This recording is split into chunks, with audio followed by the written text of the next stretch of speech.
Bonjour à tous et bienvenue sur Mosaïque. Il y a des jours comme ça où on préférerait vous annoncer des bonnes nouvelles. L'événement à la une aujourd'hui, c'est la fin de Stilltech. Ainsi en a décidé la chambre commerciale du tribunal de Metz en liquidant hier l'entreprise. Même si cela faisait 14 mois que Stilltech était placé en redressement judiciaire, la décision est dure à encaisser pour la centaine de salariés. Ils se retrouveront sans emploi le 17 mars lorsque les missions confiées à l'entreprise auront toutes été effectuées.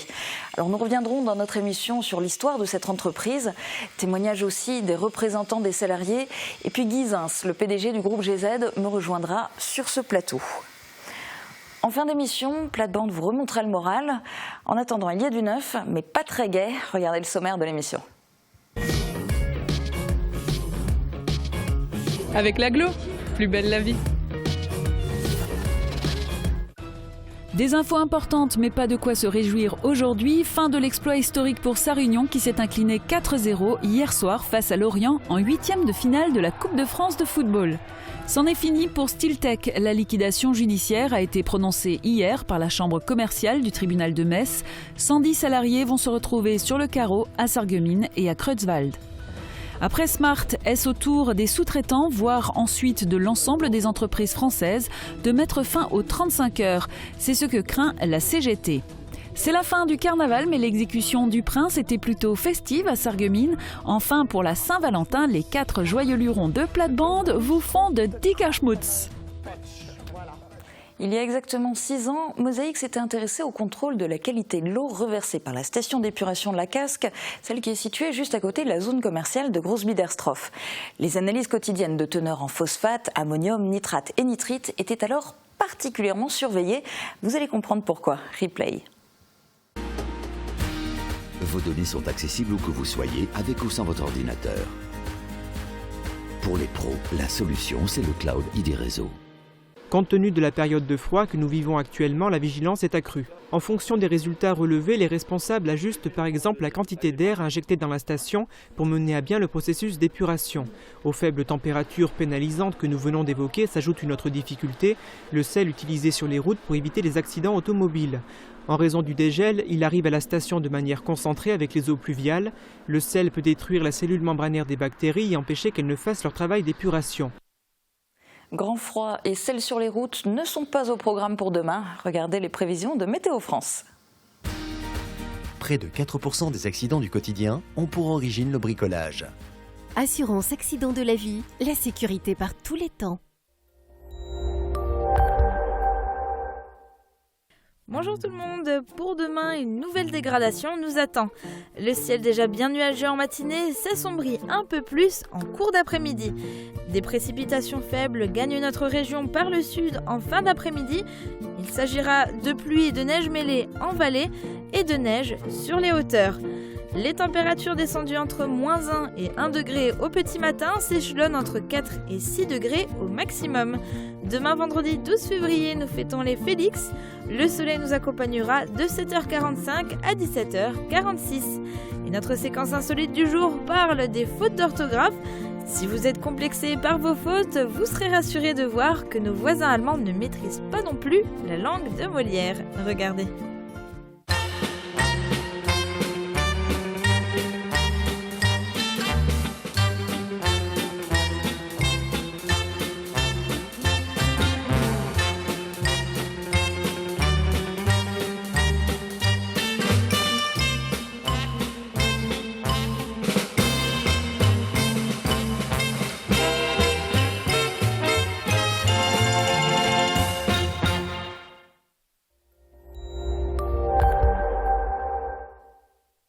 Je parraine un ami et tout le monde y gagne. Mon filleul, ma banque et moi. Au Crédit Mutuel, un client satisfait rayonne. Le Conseil régional de Lorraine vous présente la météo des neiges.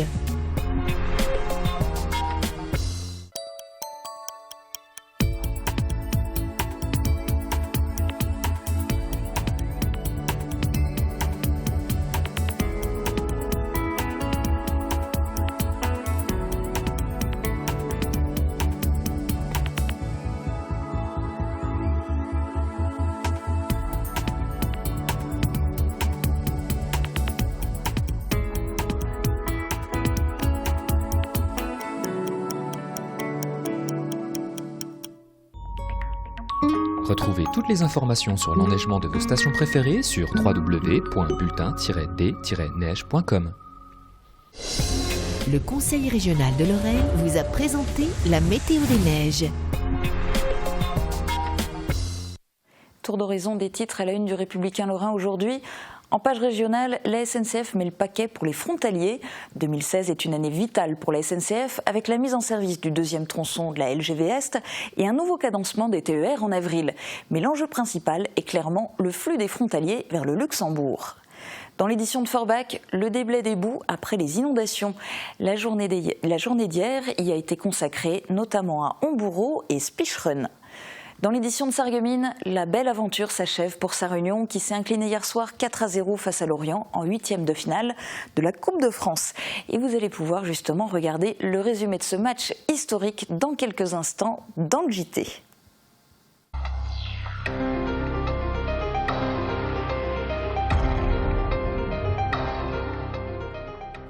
L'économie est un univers impitoyable. En 2013, Stiltech était qualifiée d'entreprise florissante. 3 ans plus tard, elle a été liquidée après 14 mois de procédure de redressement judiciaire.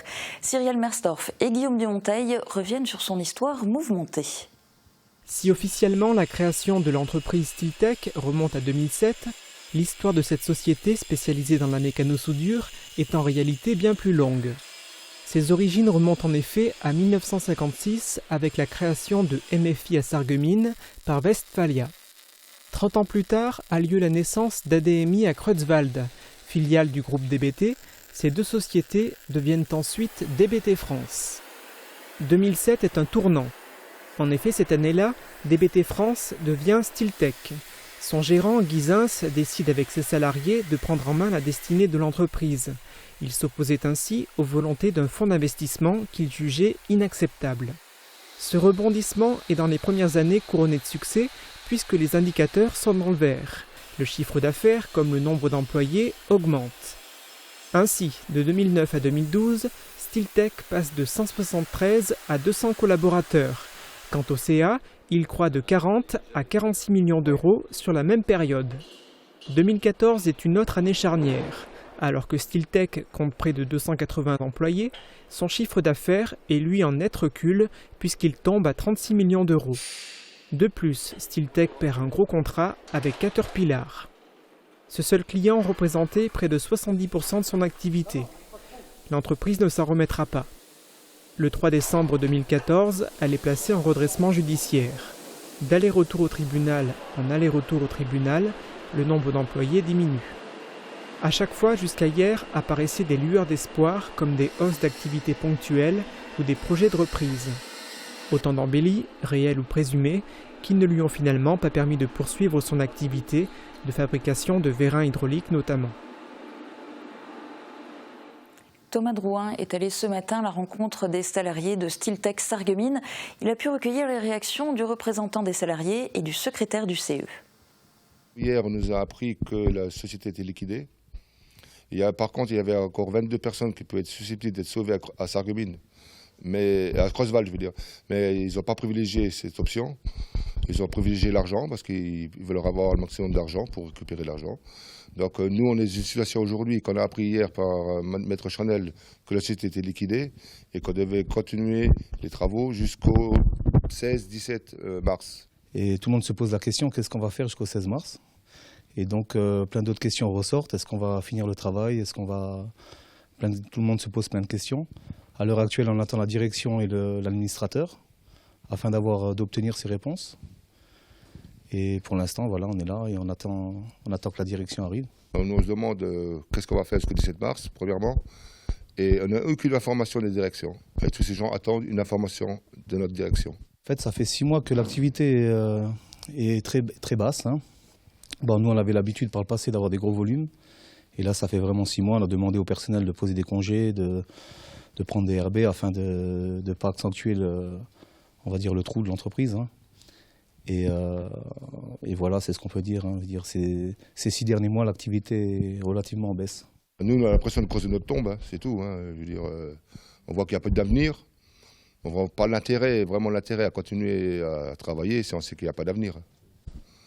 On a l'impression d'être pressé le citron jusqu'au bout, quoi. Pour l'instant, on est dans le flou. Hein.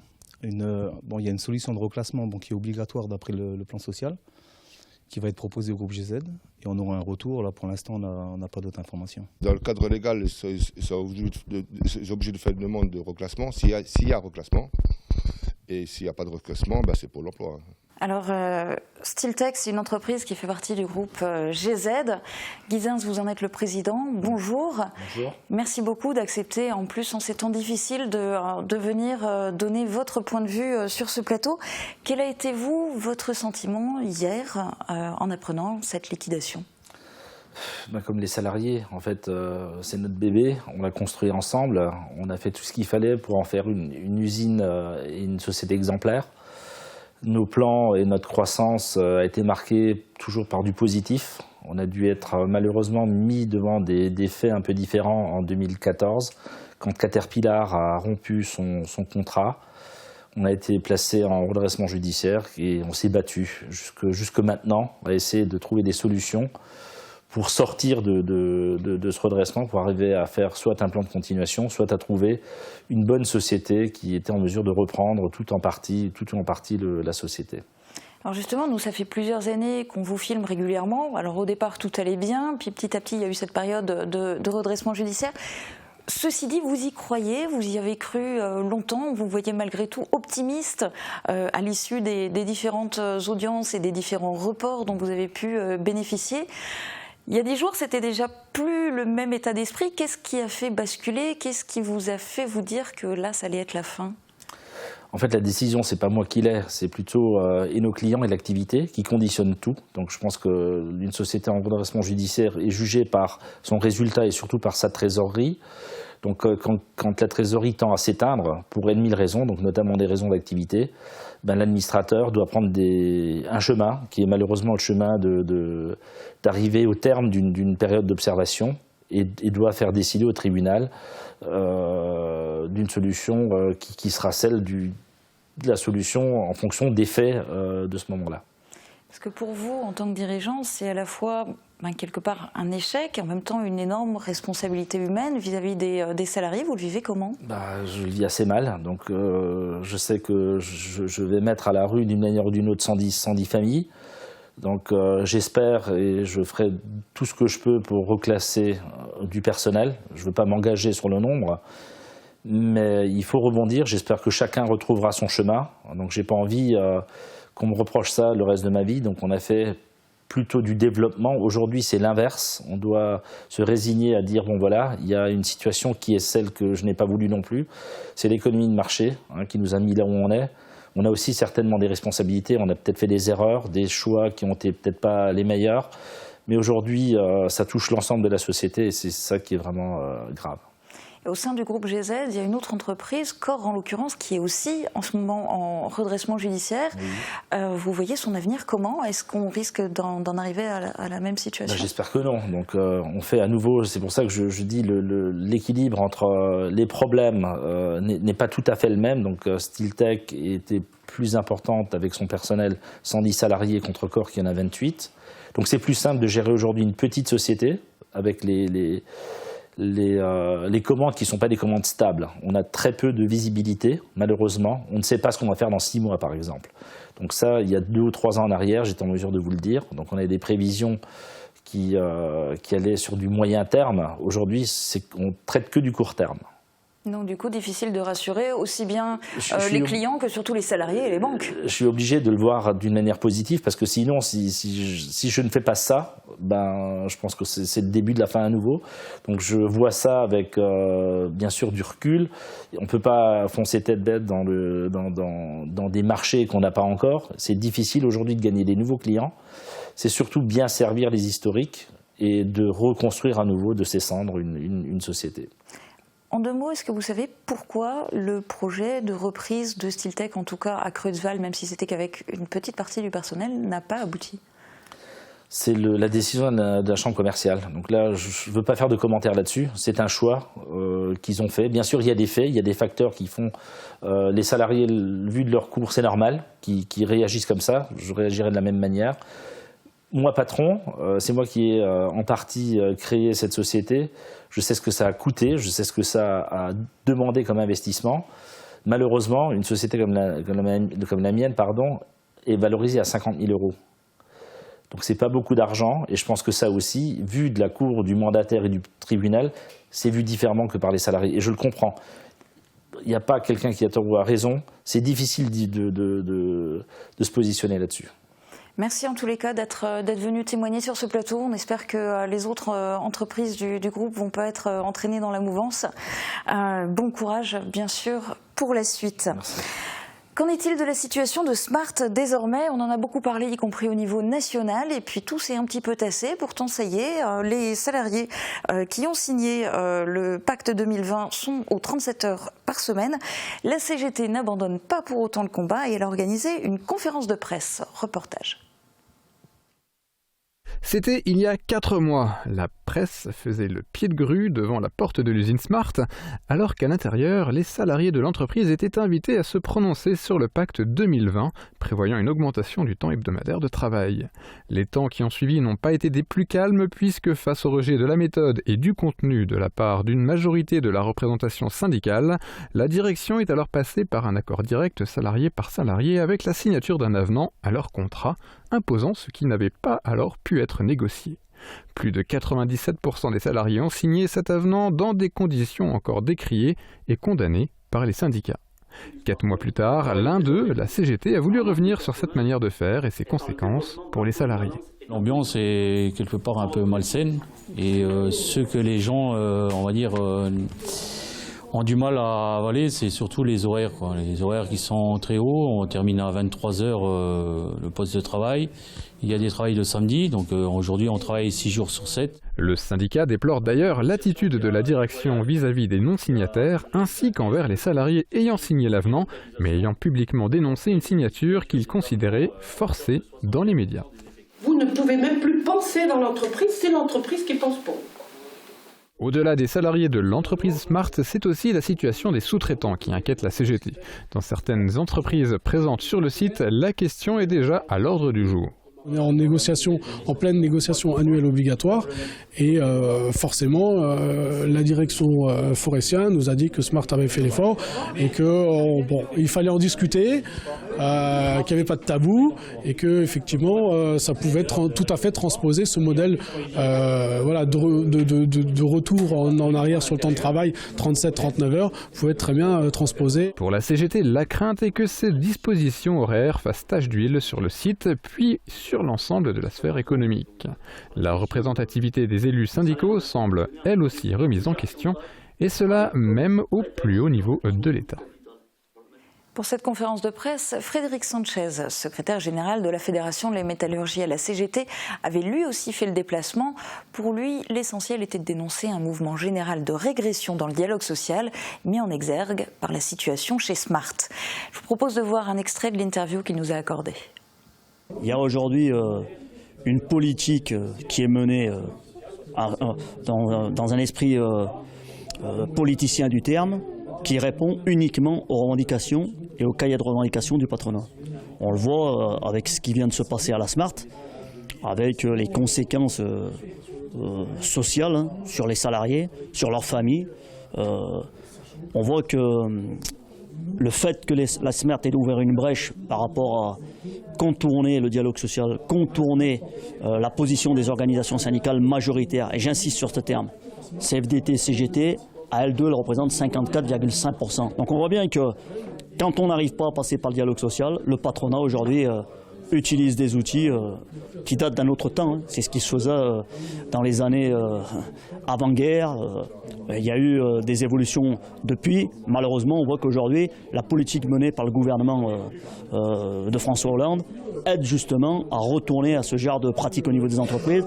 D'ailleurs, on n'est pas surpris de voir que la nouvelle ministre du Travail, El Khomri, s'appuie sur ce qui a été fait à la Smart en termes de équilibre du dialogue social, étant donné qu'elle considère que le référendum est une pratique moderne du dialogue social.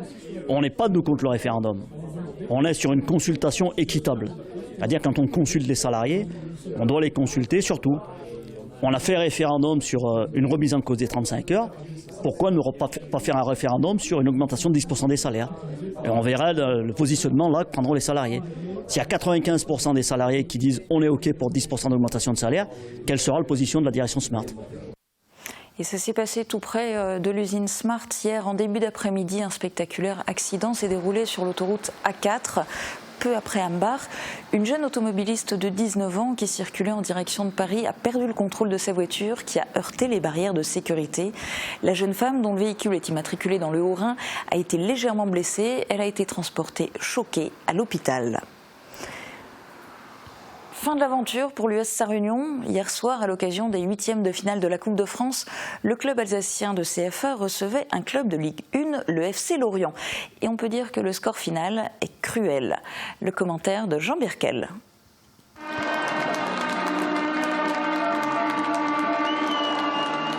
Assurer la victoire contre un club de Ligue 1 quand on est amateur, ce n'est pas impensable. Et il faut dire que l'US Sarre-Union mettait des chances de son côté en jouant à domicile devant près de 3000 personnes. Mais le premier quart d'heure de jeu rappelle le public à la réalité, autant que les joueurs. Pourtant, les Alsaciens s'offrent une chance de rêver. Passé la 20e minute et jusqu'à la mi-temps, ils bousculent le club breton. Je pense que cette équipe de Sarre-Union, même si elle est mal classée actuellement, je pense que c'est une équipe de CFA qui propose du jeu et qui vous pose des problèmes dès que vous lâchez l'étreinte. Et on a lâché par moments en première mi-temps et tout de suite elle nous a posé problème. Une équipe qui pose problème mais qui fait un mauvais choix à la 50e minute en s'arrêtant de jouer et en réclamant un hors-jeu. Mais Jeannot et Barthelmé vont jusqu'au bout. C'est vrai qu'on prend ce but rapidement en deuxième mi-temps, ce qui fait qu'on a pris un gros coup sur la tête. Un coup sur la tête qui réveille le public de Bouguenoum et qui n'entame pas l'envie de gagner de Vianney-Sherman. Mais encore faut-il les jambes pour aller au bout. Et le FC Lorient a ramené du sang neuf et ça paye. Fofana, tout juste entré sur le terrain, vient aggraver le score à la 75e.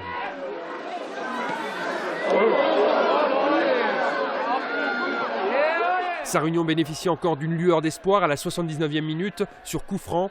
Rachid Aïef frôle la cage de Lecomte. Mais dans la minute qui suit, Simsek commet l'erreur au milieu de terrain.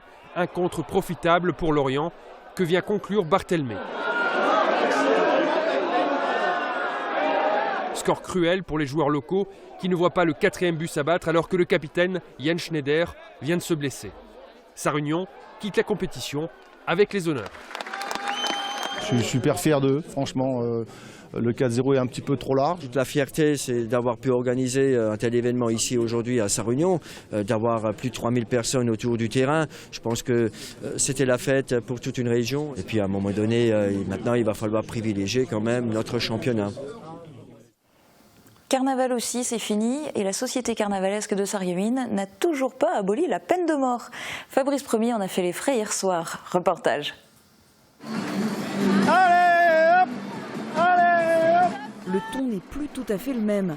Le voilà en bien mauvaise posture, le prince de carnaval.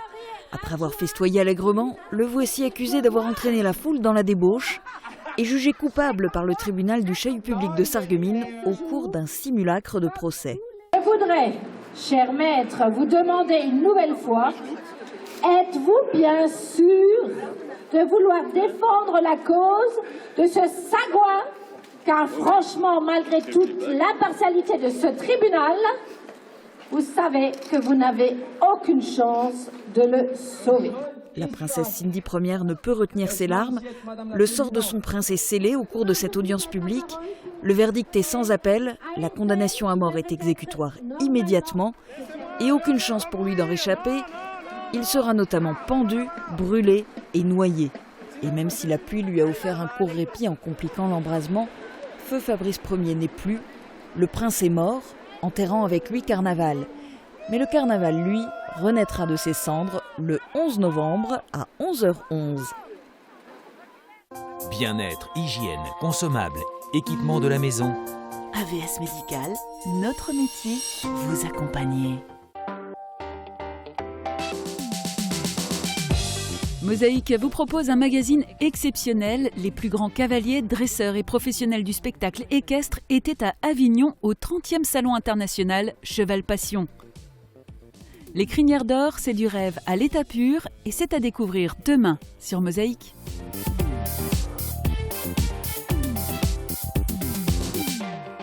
Plate-bande version Saint-Valentin, c'est une émission pleine d'amour et d'humour. Ça tombe bien, on en avait bien besoin. Profitez-en. Très bonne journée à tous. À demain. Serpentin, confetti, les indispensables de carnaval sont chez Festividé. Festividé, Festividé, des idées toutes faites. Avec Virch Menuiserie, votre maison devient tendance. Au club Bouygues de Sarreguemines, Forbach et Saint-Avold, vous profitez du plus grand réseau 4G de France, de la puissance de la fibre et d'un large choix de téléphones portables.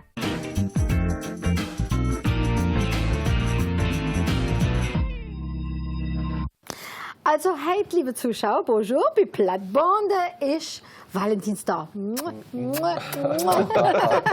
die ganz schön rot angezogen. Rot ist die Liebe, Martin hat sogar noch ein Herz als Pendentif. Ja. Also, es ist jetzt der Moment für Frauen.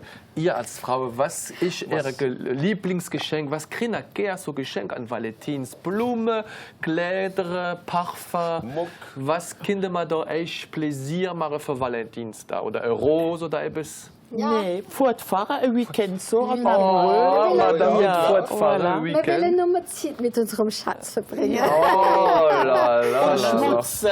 Schmutzen. Ja, also Schmutz, das ist schon ein komisches Wort. Ja, gell? auf Deutsch ist es Dreck. Schmutz ist Dreck. Ja, richtig. Ja. Kuss, gell? Kuss, Woher auf kommt Deutsch. das her? Schmutz? Ah ja, ganz einfach. Wie machst du? Mach mal, probier mal. Schmutz. Ja, weißt du? Ah bon? Das knallt so, ja. Knallt so wie Schmutz. Ja, ja. Ah bon, aber wenn du sagst. Selbst Susi, gell, hielt bis in Kamerädel und sagt, ja, der Gerd hat mir eine Rose geschenkt, wie er vorgegangen ist und hat gesagt, wenn sie verwelkt ist, dann komm ich wieder. Und er sagt, das ist doch nicht schlimm, das ist doch wunderbar, romantisch. Und dann sagt sie, ja, was ist aus Plastik? Da wie man gerade vom Schmutz reden, gell? Der Hollande und der Sarkozy haben den Zug geholt, die waren im selben Zug. Aber nicht nebeneinander, gell? Da war noch ein Blondie dazwischen. Ja, TGV. Und dann auf einmal, der Zug fährt durch den Tunnel, war alles dunkel. Und dann hört man da den Krach von einem Schmutz. Ja. Und gleich drauf der Krach von einem Patsch. Voilà. Und der Zug fährt wieder das Tunnel raus, wieder hell. Und dann sieht man den Sarkozy, da hebt sich die zwei Backen. Dann denkt er, oh je, der Holland hat der Blonde gekisst, gell? Und die hat gemeint, ich sind's, dann hat sie mir eine gelungen, gell?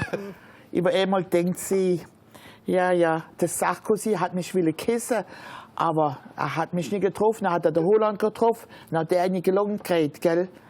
Und über einmal denkt der Holland, der denkt, im nächsten Tunnel mache ich nochmal den Krach vom Schmutz, dann logge ich dem anderen nochmal rein. Siehst du? So kann es gehen, ha? Ja. Die Liebe, das ist so eine ganz seltsame Sache, gell? Das fällt so plötzlich da rein in die Barack und da weiß man gar nicht, was passiert ist. Und dann ist man 30 oder 40 Jahre geheiratet, Martin, gell? Ja. Und so ums Valentinentag oder an der Phasenacht. Ja.